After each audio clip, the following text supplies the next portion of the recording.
La propia naturaleza de la política la vuelve una actividad corrupta, perversa e inoperante, y a continuación, en este video, vamos a reflexionar sobre el por qué esto es así.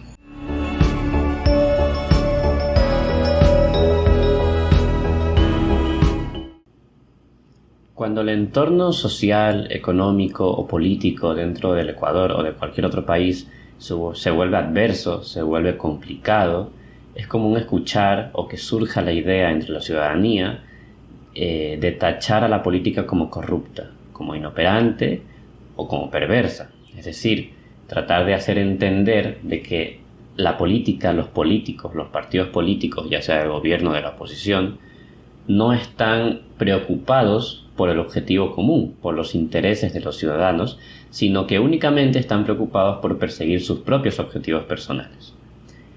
Si reflexionamos acerca de esto, podemos darnos cuenta de que este concepto o esta idea de política corrupta, política perversa, tiene subyacente otra idea, que es que existe la política ideal.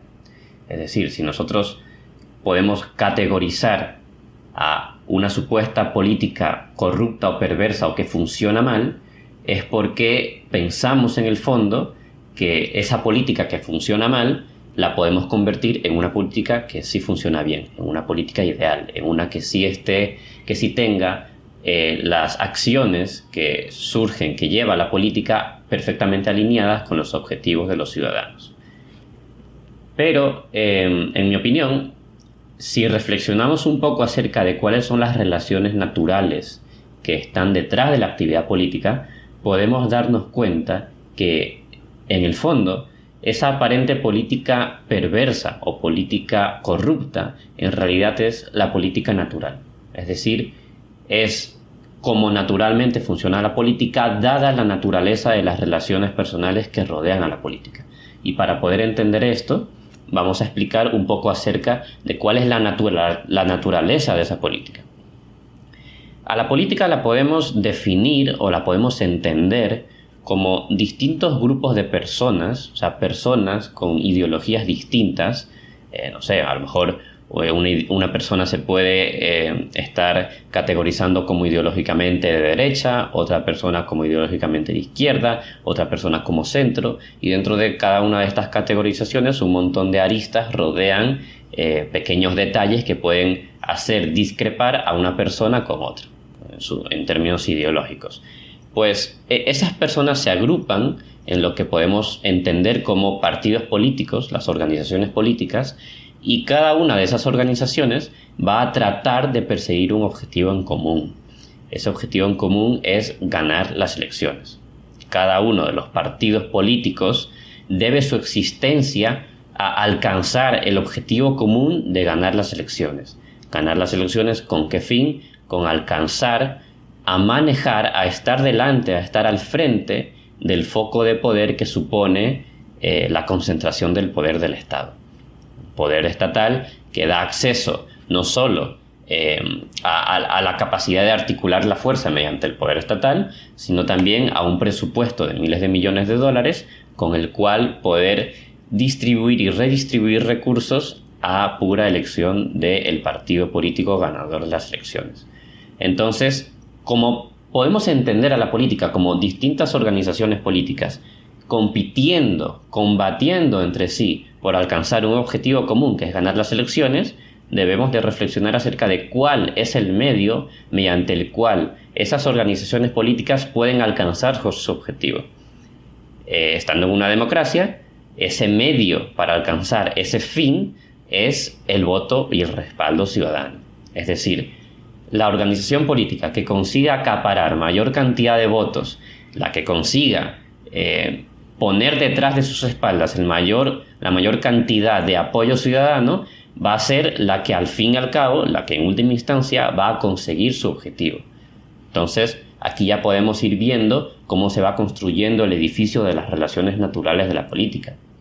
Distintas organizaciones que compiten entre sí por un objetivo de poder en común, que pueden conseguirlo en tanto en cuanto consigan el apoyo de la ciudadanía en general. Entonces, si el foco del poder que están previsiblemente capacitados de capturar mediante la victoria en las elecciones es muy grande, mientras más grande sea ese foco de poder que pueden llegar a obtener, más acciones o más cosas van a estar dispuestos a hacer con tal de conseguir dominar el medio que les va a llegar a ese objetivo, es decir, el voto ciudadano. ¿A qué me refiero con esto? Es por eso que normalmente se dice que los políticos mienten, que los políticos engañan, que los políticos manipulan. ¿Por qué? Porque está en juego un foco de poder enorme. Y no está solo en la persecución de ese objetivo, sino que está compitiendo con otras organizaciones políticas que buscan lo mismo. Por lo tanto, entre esas distintas organizaciones políticas van a ser capaces de lo que sea, todo va a valer, todo es válido con tal de conseguir ese primer objetivo de los políticos, de las organizaciones políticas.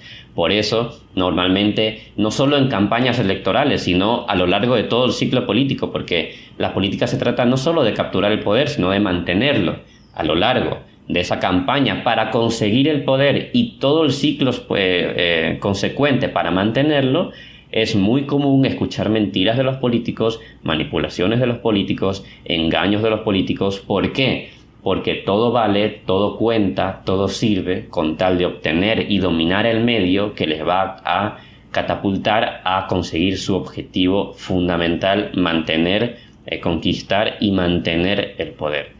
Por lo tanto, en mi opinión, la política, al basarse en estas relaciones entre políticos y organizaciones políticas, entre medios y objetivos de la política, es normal, es natural que se tenga la percepción entre la ciudadanía de que la política es perversa, pero no porque sí exista la política ideal que alinee los objetivos y las acciones de los políticos junto con los objetivos y las esperanzas de los ciudadanos que depositan su voto en ellos, sino porque esas mismas relaciones naturales son las que caracterizan a la política como una actividad inoperante, como una lucha por el poder, como una actividad, una persecución de objetivos propios por encima de cualquier otro, donde cualquier cosa es válida. Es por eso que la política ideal, en mi opinión, tal como se la entiende, no existe. Entonces, para terminar de realizar unas reflexiones acerca sobre esto, es importante darse cuenta de que una de las causas de que esto sea así es el importante foco de poder que representa el Estado. Es decir, en mi opinión, en tanto en cuanto ese foco de poder que acapara el Estado sea menor, menos incentivos tendrán esas organizaciones políticas para actuar de forma deshonesta con tal de alcanzar ese objetivo. En tanto en cuanto el foco de poder que acapara el Estado sea mayor, más cantidad de perversiones, de corrupciones o de inoperancias, de persecución de objetivos propios de los políticos va a ser más normal dentro de la sociedad, porque lo que está en juego es mucho más grande.